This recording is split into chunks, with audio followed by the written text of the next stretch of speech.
Tim Davis is here, former RAF fighter pilot. Tim, very good morning to you. Yeah, good to see you, Mike. Thanks very much for joining us.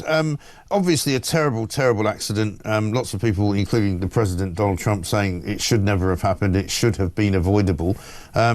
I'm not expecting you to have the inner working knowledge of Reagan National Air Traffic Control, but everybody says it's a very tight space. It's a very small area that is a sort of a fly zone, effectively. And I'm also told that the helicopters, the military helicopters, are flying around that kind of part of the world quite a lot.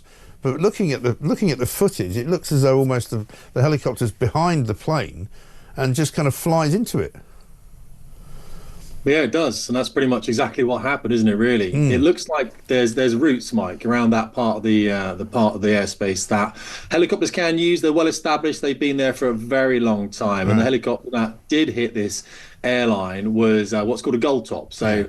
It worked for a unit that flew dignitaries from the military around, a UH-60 Black Hawk, very reliable helicopter, and a very reliable airline. And it just seems that what's happened here, whilst the airline's been on the final approach, is the helicopter has unfortunately crossed the path of it, which shouldn't have happened.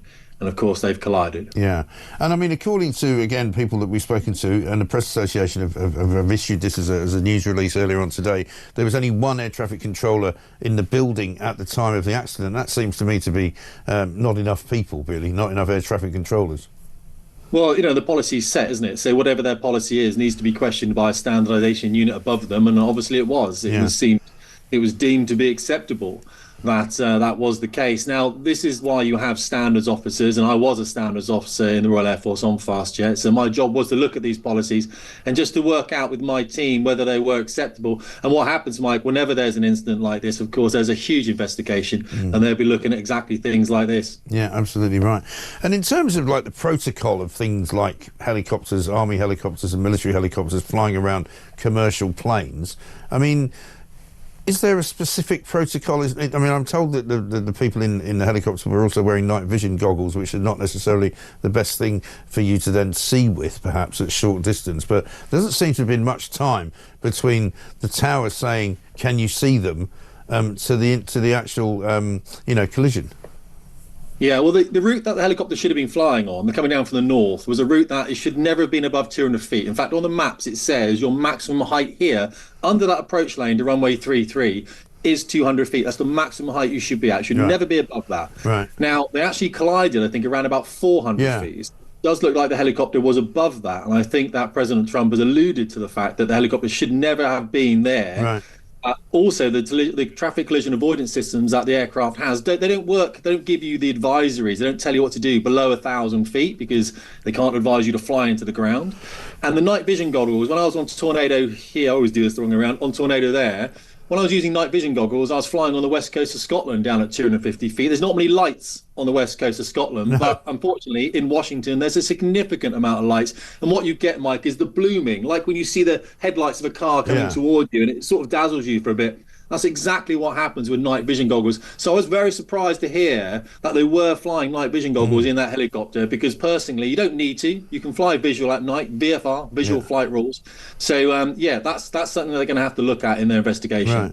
And obviously the DEI stuff that Donald Trump has talked about has caused a massive upset to an awful lot of people. They said, well, you can't say that, you don't know what the situation is. But there's no question that some of the facts that he gave out in terms of the recruitment processes, obviously there's room for improvement, isn't there?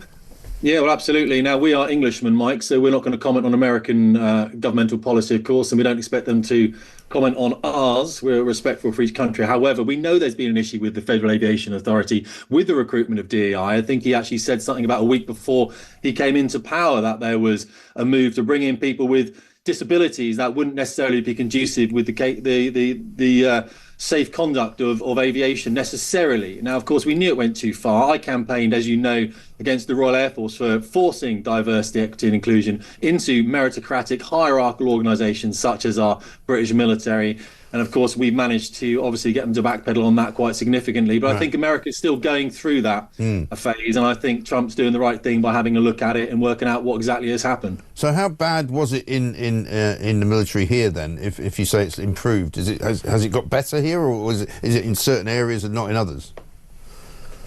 Well, yeah, a lot of people have left that were enforcing the policy, which is good. When the military tried to recruit me back in a few months ago, and I'm still having a look at whether I do go, but I probably won't, to be fair, because we're all a little bit older now, Mike, aren't we? You know what I mean? You need sharp minds to be defending this nation. I'd say that right now. However, the military said to me, well, there's still some people that are enforcing pronouns in bios and signature blocks and things like that, but we know where they are, Tim. You know, we know where they are. We kind of avoid them. So the people are still in the military that are obviously indoctrinated with this neo-Marxist diversity policy, we know. But hopefully, you know, we're chucking them out, because there's no place for them, Mike. There is a place for diversity within our military, but only so far as you're bringing in the absolute best people you can to defend the country. And obviously, I hope Trump gets to the bottom of this. I'm sure he will, because it can't happen again. It absolutely can't, no. Thank you very much indeed. Tim Davis, former RAF fighter pilot there, talking an awful lot of common sense as well.